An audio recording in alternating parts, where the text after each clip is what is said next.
just asked me to come talk a little bit about how I started here and made my way through the club and to where I'm fishing now, which has been the Costa FLW series. Those of you that don't know what that is, since it is on the FLW side, it is the FLW equivalent of the Bassmaster Opens. It's a way to get to the FLW Tour.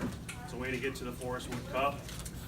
It's basically the AAA level on the FLW side, similar to the Emirates and the Sabres, fishing at the Emirates level, I guess you would say. Joined here, Steve said, in 2010. Fished in the club for a couple years. Before fishing the club, went to Geneseo and fished a year of college fishing there. Also fished a bunch of opens and stuff while I was going to school and working in the summer. Whatever I could have time to do, I fished. When I joined here is when things really started to get competitive and change and get a focus to where I wanted to be. I fished 3 seasons here. 2010, first year, did okay. No real good finishes, no real horrible ones, I guess. 2011, I think I made the 6-man team maybe in 2011. If not, I barely missed it. Took 2012 off. I got married that year. I started fishing a little bit more in the BFLs. I think I even fished a Bass Nation event, or it was Bass Federation at that time. Came back to the club. 2012 was really kind of a haphazard year for me. I didn't have any real direction. Didn't have a points trail to chase. That was one of my favorite things about fishing here, was a nice full summer, busy summer of fishing for a goal at the end of the season, whether it was making the 6-man team or a certain spot he wanted to finish in the Angler of the Year, whatever it was. So after kind of a poor 2012, in 13, I came back to the club, fished the club, and also fished all 3 events in the New York Bass Nation. And 2013 was a big year for me. I barely missed the regional team in the Bass Nation. I made the 6-man team here. I think I finished 2nd or maybe 3rd behind Dave, or Jim won that year. I think Jim won that year. And really formed a direction to where I wanted to go. Started to meet some goals that I had set for myself, and felt I made a lot of progress. In 14, stayed with the Bass Nation and had a really good year that year. I think I finished 3rd, maybe 4th in the Angler of the Year for the Bass Nation. Won a tournament. That's when I won Henderson Harbor and broke a record for the biggest bag weight in there. Didn't fish the club that year. I focused everything I could on the Bass Nation and trying to get to the regional, which meant trying to get to the Nation Championship, which meant trying to get to the Classic. And at the time, for me, that was, the carrot that was dangling in front of me, was trying to make it that road. I didn't really care too much about professional fishing or fishing even at the Open or Coastal level or any of that. I just wanted to see how far I could get at the Bass Nation level. The following year, I went back to the Bass Nation in 15 and had a really good year. Finished 3rd, I think, that year, and that was the year that the regional was on the Connecticut River, which I won the New York team for that. Finished 3rd overall, and I went to the Bass Nation Championship. So in the same year, I went to the regional. I re-qualified for the next year's regional, and I fished the Nation Championship. That was a really big, important year for me. As far as learning and getting a lot of exposure and fishing some water, I was very, very uncomfortable with it. And doing pretty well doing it. So it was a learning experience. I went to Louisiana for the Nation Championship in Monroe, Louisiana, Ouachita River. Fred was the president, came down, watched the whole thing. It was a swamp. I talked to the club about it afterwards. It was very difficult, very dangerous, but it was a very, very good learning experience. I really learned a lot from the top level guys that were there.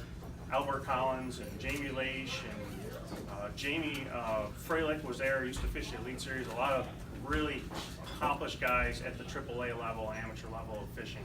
I think I missed the Classic by about 6 pounds, Fred, somewhere in there. It was pretty close. I finished in the top 25. And that really motivated me for what I wanted to do. I felt like I could compete at another level beyond the Bass Nation. I really had a hard time visualizing myself moving on from there. So doing well in those tournaments really helped. The nation championship was big. The following spring was the 2016 regional to try and get back to the 2016 nation championship.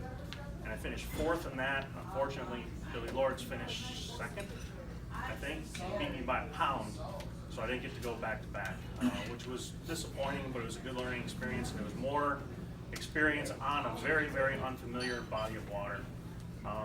The very next tournament after that was my first Costa Series event, which was on the Potomac River. I'd been to it one time before. I had done a pre-trip down to scout it, and I won that tournament, which was a huge confidence booster to feeling like I belonged at that level and feeling like all the steps I did to plant the seed, the roots had been planted, the plant had come up through, and I was starting to blossom to where I wanted to be.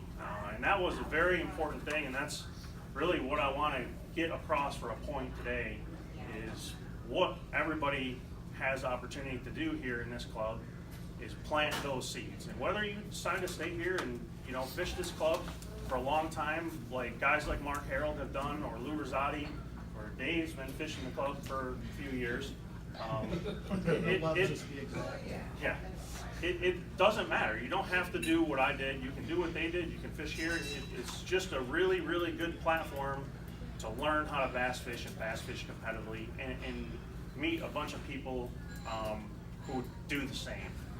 So 16, I fished through the Costa Series, had a good year. Steve said I finished 3rd in Angler of the Year. This year I fished it again. I qualified for the FLW Tour actually that year too, which is the version of the Elite Series on the Costa, or the FLW side. Declined it, fished the Costas again this year. I think I finished in 13th or so, Angler of the Year. Finished one top 10, another top 15, and I'm gonna go back and fish the Costas again next year. But really, I want to talk more about, the process that you guys, a lot of you guys are in now, especially the RIT guys. I know a lot of you guys because I've come and talked to you before and follow you guys on Facebook, so I'm familiar with what you all are going through. And anyone who wants to do what I'm trying to do or what I'm going through, I just want to give you the best, advice or paint the best picture of it that I can. It's not, it's not for everybody, so. I get that, but really to me it started here with this club, and the best advice I can give for being here is really to set good goals for yourself, set yourself up with a platform, and work towards some goals, work towards something to achieve. I was big with setting goals when I was in this club. The first year I came in, I set a very realistic goal. I remember, I wanted to catch 10 pounds every day. I wanted to average 10 pounds over the course of the year. I knew where I stood when I came in this club. I had no boater, boater on non-boater experience. I'd only fished team tournaments, and I never fished a tournament as a non-boater. So I just wanted to set a realistic goal to catch 10 pounds a day over the course of the year, and I figured if I did that, wherever I stood at the end of the year, I stood, and it is what it is. Finished pretty good that year. I think 8th, maybe. I think I even made the 6-man team as an alternate because Lou couldn't go or something. But I kind of it was a big motivating time because I set a goal and I achieved it. So the next year when I came back, my next goal was to make the 6-man team. No matter what, I was making that 6-man team. And I also wanted to win a tournament. The following year, I did not make the 6-man team. I had to miss a tournament or something. And I came back and I won the Classic that year in 2011. So my second year I won the Classic. And it was another, boost in the right direction to set those goals and at least meet some of them. 12 was the year when I got married and took a year off. 13, I came back and I said, okay, this is the year I want to, try and win an Angler of the Year, or compete for an Angler of the Year. Definitely want to, and I wouldn't recommend setting that as a goal. I never set winning Angler of the Year as a goal because it's so hard to do. In a club like this, especially where there's so many good guys and you're fishing 8 or 10 days, tournament days, everything has to go right. And Dave can tell you that. Chris won them back-to-back when I was here. Tom's won them. And sorry if I'm forgetting anybody else who won them, but you really got to have a perfect year to go through and win Angler of the Year. So my goal was always shooting for a 6-man team and trying to win an event or two and cash some checks. So 13, I went through that again and finished third. Won a tournament, I think, that year, and it was just a good year. But it definitely starts with setting realistic goals and set goals for consistency. I made sure I set goals for consistency before I set them for a one-time high mark. So I wanted to finish better overall over the course of the year, more than I worried about where I finished in an individual tournament. I really didn't care if I finished 12th in a tournament, but I was only on 15th place fish or 20th place fish, then that was a goal that I exceeded for that day. Whereas if I was on top 5 fish and I came in and finished 20th or didn't get a check or whatever, that was a step in the wrong direction in my opinion. So being realistic with your goals and what you're trying to achieve every day is very important. And to win a tournament or to win an Angler of the Year, things really have to go in the right direction for that to happen. I tried to really never set those types of goals. The other thing that I really would recommend, and I really try to do still now, and I really made an effort to do when I was in this club, was get out of my comfort zone. When I came up fishing, I lived close to Sodus, fished Canisius. I went to college at Geneseo, so I fished Canisius all the time. And I could tell I was doing it to myself. I was going to the same bodies of water all the time. I was fishing in the same areas all the time. If I caught them, I caught them. If I didn't, I just said, they weren't biting today, whatever. I never tried to figure anything else out. I flipped the jig and I did what I did, and that was it. And if I went home and I didn't catch anything, so be it. When I started to fish this club, it forced me to get out of my comfort zone. And when it forced me to do that, I ended up doing it more in my free time. So when you have to go to a lake, like Chautauqua Lake, where I had never been, I had never seen, I didn't know anything about, the fishing was tough, I learned from it. I remember the year we went there, I think it was 11, I really struggled, the fishing was really tough, but I learned a lot about tough conditions. It was dirty water that year, it was breaking down a new body of water I'd never seen, and that was a really important thing. Same thing, going up to the Thousand Islands and fishing in, we launched out of Key Waden Bay the year I went. Deep, clear water with a drop shot and current. Never did that before until I fished this club in 2011 and we went up there. Now, that is probably my favorite place to go, is the St. Lawrence River, Eastern Basin of Ontario, whatever. But I would have never grown comfortable with that if I had just stayed content doing what I was doing, took a butt whooping when the club went up there, which I did, and then said, I'm never going back, it was too tough. I hope we don't, I'll never even fish that tournament again.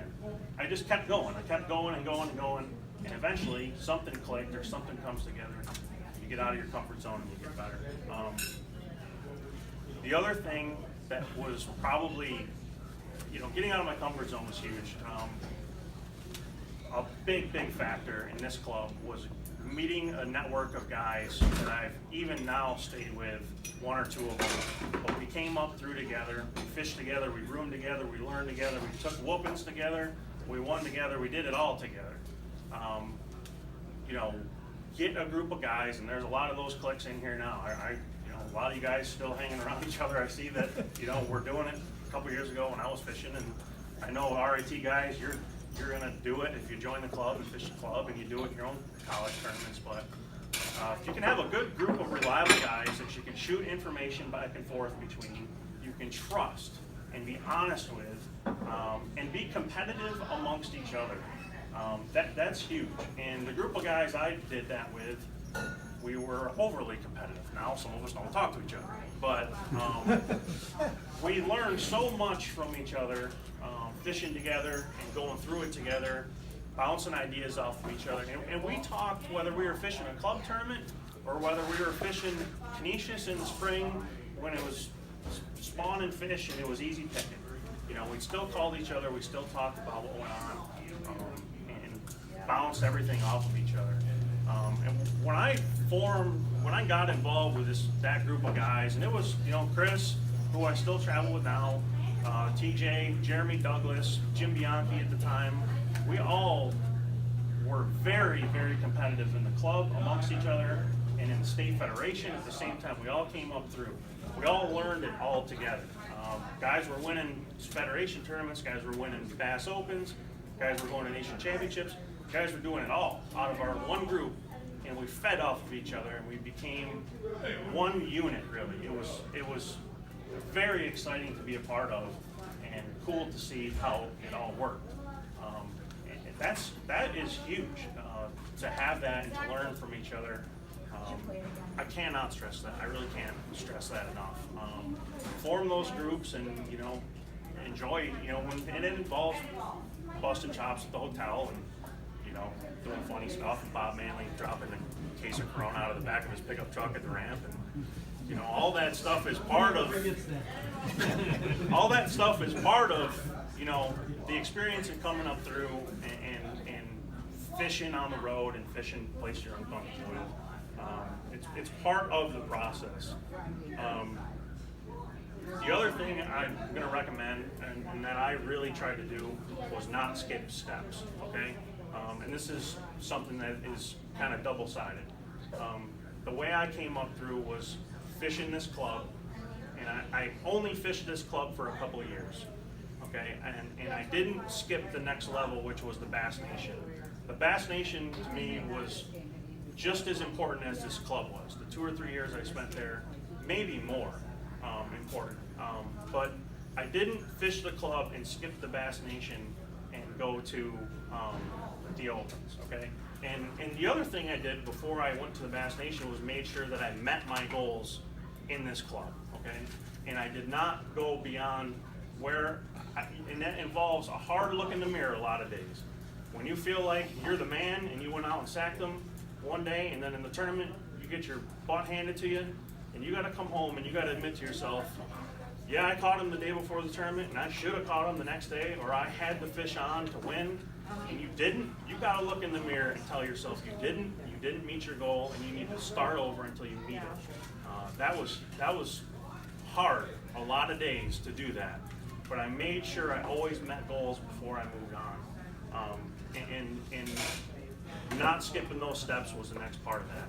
Once I met my goals here, I moved to the next level. Now, the other thing I did that I thought was really important was I sampled at the next level before I moved on. So in 2011, I fished this club, but I also fished 1 or 2 BFLs, which is the same level as the Bass Nation, just to see what it was about, just to see how big the field was, to see what it felt like to have 150 boats on a body of water.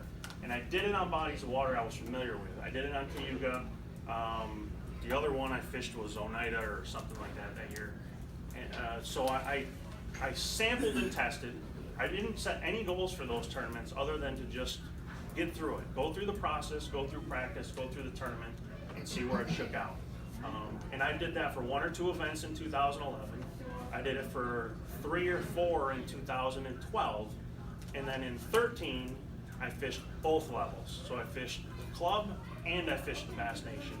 So I helped myself move through a smooth transition. I never made a jump before the next one was complete. And I went right through that process, and it was, you know, it was very, very helpful to do that and to gain that experience so that when you show up at the next level, you're comfortable. You're comfortable with everything. Being comfortable doesn't mean just being comfortable with your skill level. For me, being comfortable was where's the ramps at the lakes? How's the registration meeting go? What's the check-in process in the afternoon? What's the takeoff process in the morning? All that stuff is, you have to be comfortable, you have to be confident mentally, and have a process and you know, go through what you're confident in and comfortable being in. Now, kind of stepping back a little bit, to making that step, say from the club to the federation, or from the federation to the Bassmaster Opens, or whatever you're going to do.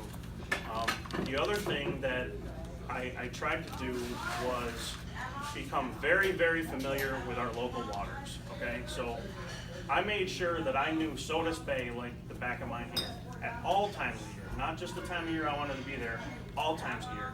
Once I conquered Sodus Bay, I would fish the lake. I would learn the lake. Then I would fish tournaments out of Sodus Bay, go to the lake. I would fish tournaments on Cayuga to learn it at different times, and the club is going to force you to do that, because you're going to go to places at bad times of year, sometimes, on bad fishing days, bad weather days, whatever. It's going to force you to do it. But you also have to force yourself to do it. When you're going fun fishing, do it. Go somewhere that you've never been before. That's the best time to do it, at a time you've never been there, lake you've never been to. Bring a bait you're uncomfortable with. It can be going to a body of water you are comfortable with a bait you're uncomfortable with. Just get yourself out of that comfort zone, and learn everything about your local bodies of water, because that will expand out and that will apply everywhere you go. So that, to me, and Chris can vouch for this too, because we did a lot of this stuff together, was, we would go to SOTUS and learn that, okay, after the spawn, the fish post-spawn move into a certain type of grass. And when we would learn stuff like that, we would go to a place like the Potomac River, and they would do the same thing. We would show up there at the post-spawn, and the only thing we knew about a grass place with, post-spawn conditions was to start your search here, okay? Because we had done that, we'd seen that, we'd proven that by fishing around here, and sure enough, when you get there, chances are, you've heard it, it's a cliche, but a bass is a bass, and something similar is going to be going on. They might not move in the same type of grass or use the same type of structure, depth-wise or points or cuts or whatever, but there's going to be a connection there somewhere, and you have to make those connections whenever possible. You can't just go to a foreign body of water and go completely blind and have no direction of where you want to aim. Yeah. You mentioned no direction. What do you do all winter? Work on fishing. What do you call work on fishing for these days? I'll get to it. Okay. So do that, at the same mirror that to what I said about fishing the club. Start with these to the Bass Nation, to the opens. Start with the local lakes, move to your state lakes, and then start to move out from there, which is where I'm at now. I mean, I don't claim to be any sort of master whatsoever of fishing across the country or anything like that. I'm far from it. I got stomped a couple times down south this year, and it wasn't very fun. But you have to expand. You have to start small and move out. That's really the theme of everything I'm trying to get across here. Learning how to practice is another thing, and that's going to happen here in this club. Spending multiple days in a row on a body of water is huge. That's how you learn how fish move. Guys talk about it in the pros, the Elite Series, and FLW Tour all the time. My fish are moving. I had to relocate them. My fish shut off. My fish turned whatever. You're not going to get that, and I made this mistake big time when I first started in this club and when I first started fishing at the BFL and Bass Nation level. I'd go out and I'd practice, and I definitely did it at club level or open level. I'd go out and I'd practice the weekend before a tournament. I'd find a whole bunch of fish, and I'd go, there's no way these fish are moving for another week, and I'd show up next Saturday and get absolutely pounded by everybody else and catch about nothing off whatever I found. And anything I caught, I'd find fishing by the seat of my pants. If you can do it, which we can't all do it because of work, spend multiple days on the body of water leading up to the event. I would recommend that way more than I'd recommend going the week before. If you can get even a Thursday and a Friday, or just a Friday before a 2-day event here, those 2 or 3 days in a row is when you're really going to start to notice the intricacies of a bite. If you're flipping grass in the post-spawn and the fish are on a break and they move out to the next break, or you can't catch them on that break, you can move out to those are the types of things you're going to notice multiple days in a row. You might go out on Friday and catch them on an inside turn in the grass, and you go out the next day of the tournament or the next day of practice, you can't get a bite anywhere across the lake, and you stumble upon fish on the leading edge of a point, and you go back and check all your areas that you thought fish were in, and sure enough, they've all moved out of the inside turns and they're all on the leading edge of the point. Those are the types of things that you really, really, really learn by spending multiple days in a row on a body of water. It's not possible, I get that. Everybody's got to work, except for He's retired. Dave fishes 369 days a year. But if you can do it, do it. It's big.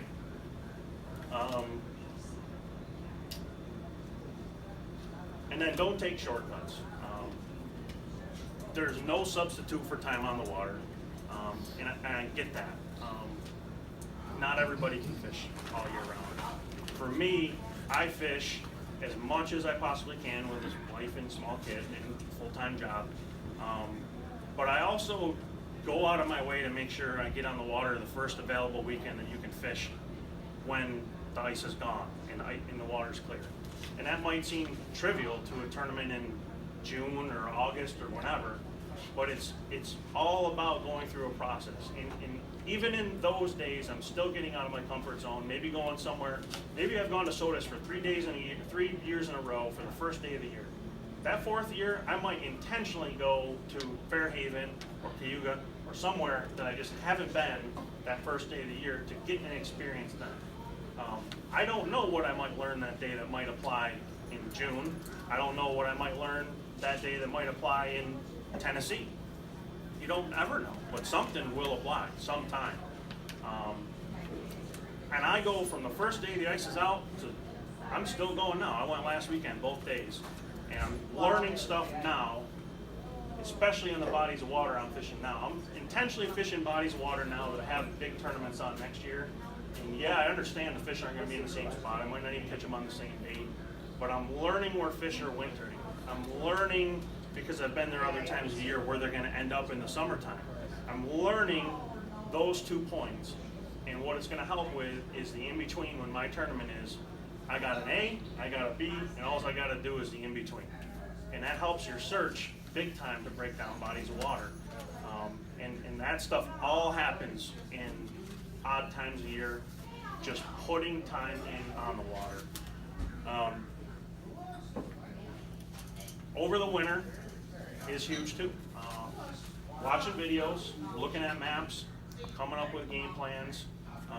Whatever it is that's going to be your system, you need to come up with it. I can't sit up here and tell you word for word what I do over the winter time, because number one, it's insane and time consuming and whatever, but just come up with something. Get a structure, get a plan, and modify it as you go through the process. There is no perfect way of breaking down a body of water, preparing over the winter. It's just, I change it all the time. I change it lake to lake, I change it year to year. What I do, I constantly change. I change the way I practice almost every single tournament, because I learned something from the tournament before. The other thing to me that's important in the winter is staying organized, getting your boat cleaned up, getting everything fixed, staying on top of your boat during the year, so that you never have to worry about that stuff failing or breaking down or wasting time during the day. I'm a little bit obsessive with it probably. Chris is even worse than I am, but we're not wasting any time during the day find and tackle, messing around with stuff. We don't even eat half the time. You don't listen to that because you're too young, you need to eat. But, you too probably. But make sure your stuff is in order and you know how to get to it. Your boat's cleaned up, your bolts are tightened, your trolling motor is tightened, all that stuff. Your batteries are charged. Just take the extra time. And really, the last real important point, and I went way longer than I wanted to. I wanted you guys to ask me more than I talked about, but for me, it's important to fish my own water and fish my own patterns as much as possible, okay? And going back to what I said originally about getting a group of friends together and guys you can trust, as important as that is, that can hurt really, really bad too, okay? And a good example is I travel with Chris, even now at the Costas. We have done this for 5, 6, 7 years, a long time now. And we share everything. I mean, baits, colors, weights, waypoints, areas, whatever you can imagine, we share back and forth amongst each other. And it's very, very easy for a guy to call you when you're struggling on the water and say, I'm catching them good. Well, how are you catching them? Well, I'm flipping an inside turn of a pocket. The first break, they're coming out of a spawning bait, whatever. Oh, really? I'm not catching crap. So what's the natural instinct? To do exactly what he's doing, okay?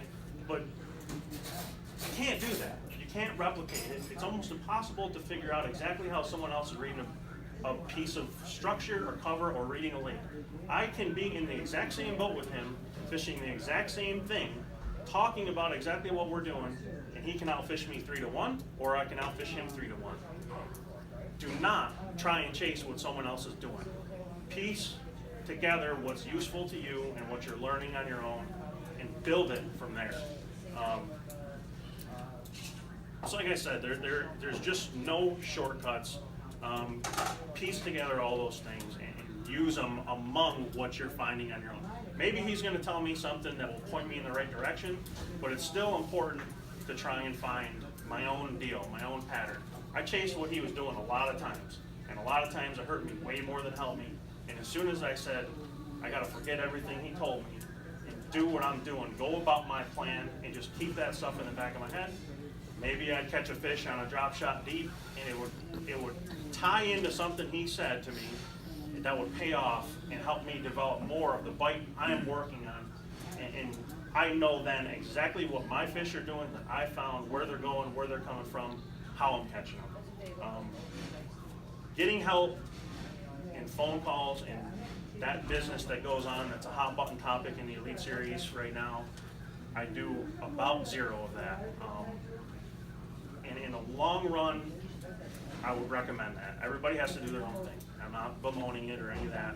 But to me, if you're going to try and fish long term, you're going to make these steps, you're going to fish multiple day events, you have any interest in fishing regionals and divisionals and nation championships and opens or whatever, it's going to pay off in the long run to do it on your own, do it the hard way, do it the right way, because it's going to be more rewarding, number one, and it's going to be more reliable, more importantly. Those fish will hold up. You know why they're there. You found them. Someone else tells you where fish are. You don't know why they're there. You might have confidence catching them because someone told you they're there. You pull up and they're easy to catch, but they're going to run out. You're not going to know how to adapt when they do run out or move or whatever, and you're not going to know how to duplicate it. So, you know, that's the way I got through it. That's the way I got to where I'm at. I feel kind of goofy talking about it because I came up with a lot of you guys, and guys have fished in the back of my boat, and you guys have crushed me for years and still do when I fish open tournaments, but I just, whatever you want to talk about, I'll talk about. Casey, 2017 was a 200-year flood for the Lake Ontario base and shoreline. So all the water depths, all the development of weeds, the spawn site, everything changed for that 1 year. So I know you fished in some of them. So talk a little bit about what you learned to adapt, because you get to a southern impoundment, you can get a 200-year flood the same way. How did you adjust to that once in a lifetime thing? It was interesting around here this year. I didn't fish a ton around here this year, but I fished enough to know what was going on. We've had a tournament on the St. Lawrence, and that was a big difference there from that tournament this year to that tournament last year. And Chris and I talked about it a lot over the winter. We knew things were going to be different around here because the water was high. As soon as we started going out in the spring, we noticed areas that we'd fished in the past, the grass was looking different. The grass wasn't coming up on lakes we usually fish. Water temperatures were just completely whacked out all over the place. The lakes even looked different with the high waters. We're so used to them looking a certain way. And I didn't do anything crazy other than go through my process. Start with what you're familiar with, and I went out from there. And I used my notes in my head to say, okay, generally this time of year, you know, I caught them, say I was fishing something I was familiar with. So to say, I've caught them doing whatever. In the past, a couple weeks before that, I'm used to seeing this. I'm used to seeing this a couple weeks after it. And giving myself that point A and point B and trying to just figure out that in between. I do a lot of that type of stuff, is narrowing a window down so I'm not chasing my tail all over the entire lake doing completely wacky things. I'm narrowing it down and staying focused on a path to work through that. And a good example of what Fred's talking about was our Costa event this year on the St. Lawrence River. It was in July. It was the exact same week that tournament was in 2016. 2016, the tournament got won in the river and water this deep on fish that were probably post-spawn. Guys might fight you that they were spawning, but they're probably post-spawn. And everybody caught them shallow. Guys caught them in the lake shallow and in the river shallow. I caught them shallow. We came back this year, and all winter long, and I finished 33rd in that tournament. That tournament cost me a very, very productive season. And all winter I thought about that tournament. I'm gonna go back up there, I'm gonna catch them shallow this year. I know what they did last year, I'm gonna catch them shallow. I went up there the weekend before that event to start looking around for a pre-practice. I fished shallow till I was blue in the face. I got out to 15 feet of water, I caught one. I looked at the fish and I said, man, this fish looks like a deep fish. This fish looks like it's either spawned and moved back out already, or maybe it didn't even spawn. So I kept going out and out and out and out. And eventually I got out in 30 or 40 feet of water, whatever it was, I don't even remember. And I hammered them. Absolutely hammered them. And I go, what in the world? These fish should be doing this. I know it. That's what happened last year. Sure enough, they weren't doing that anywhere. In that tournament, all of us that finished in the top 10 fished in that lake, fished 30 to 40 feet of water. Me and Chris were the only two that caught a few in about 15, 20 feet. For the most part, the entire top 10 fished in the lake, not the river, and fished deep, not shallow. You have to keep that stuff in mind. You cannot be afraid to break what should be happening, for sure. So in July, they acted like early May. That's up for debate. They were doing one of two things. A lot of guys had that opinion. They were pre-spawn and they were still out in 30 or 40 feet. A lot of guys had the opinion that they had spawned very early and moved out. Some guys had the opinion they never spawned. I'm gonna be honest, I don't know. I fished up there a lot this year. Any other I don't questions? know. Why did you pass up your FLW invitation? A lot of reasons, really.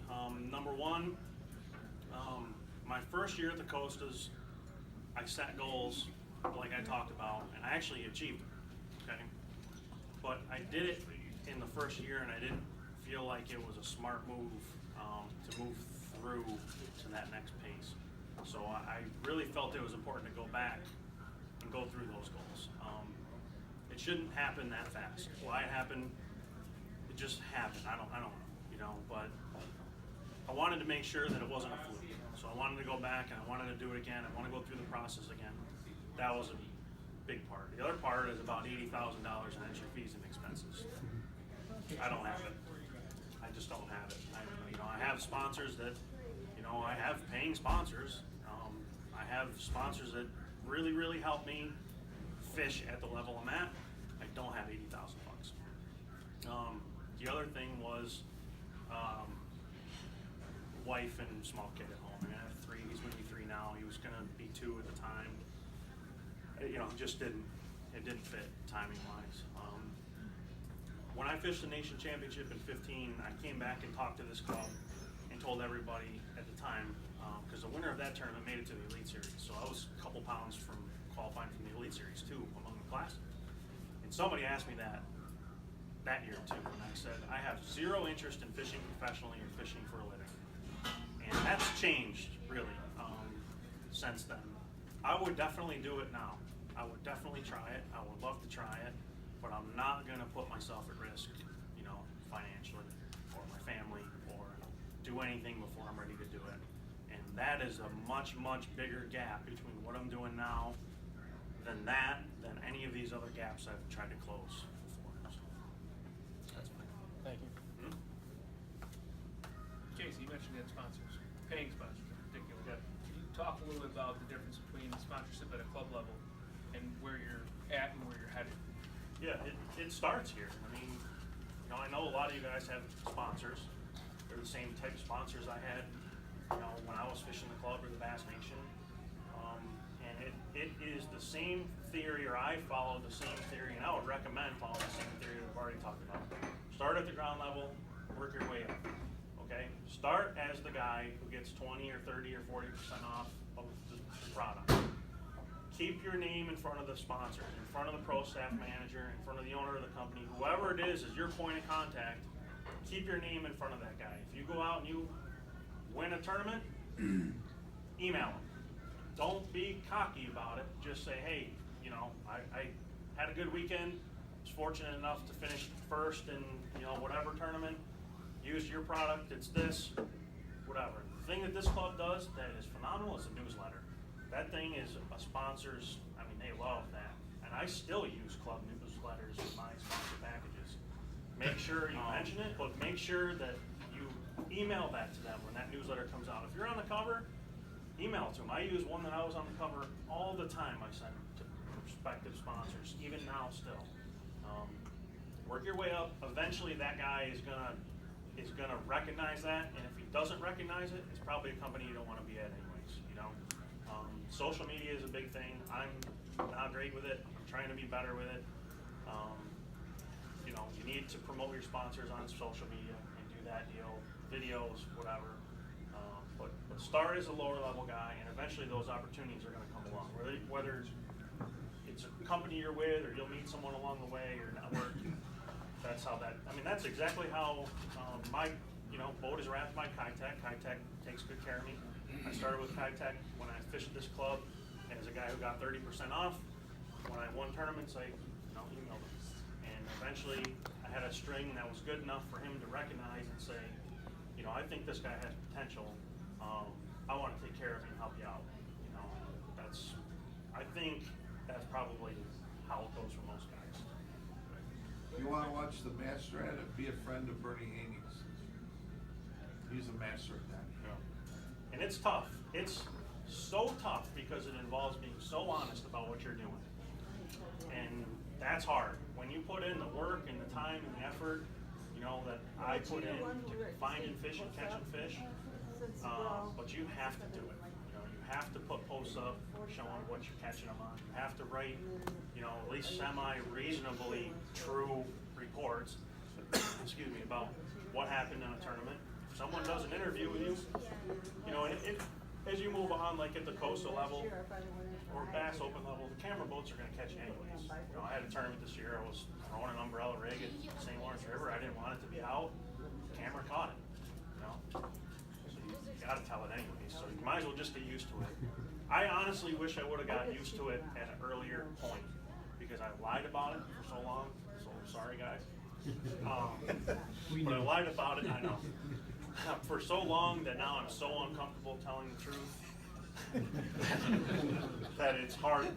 I'm not going to say it's hard to do because I do it sometimes, but just be honest. Trust me, it's going to help you. All right, thank you.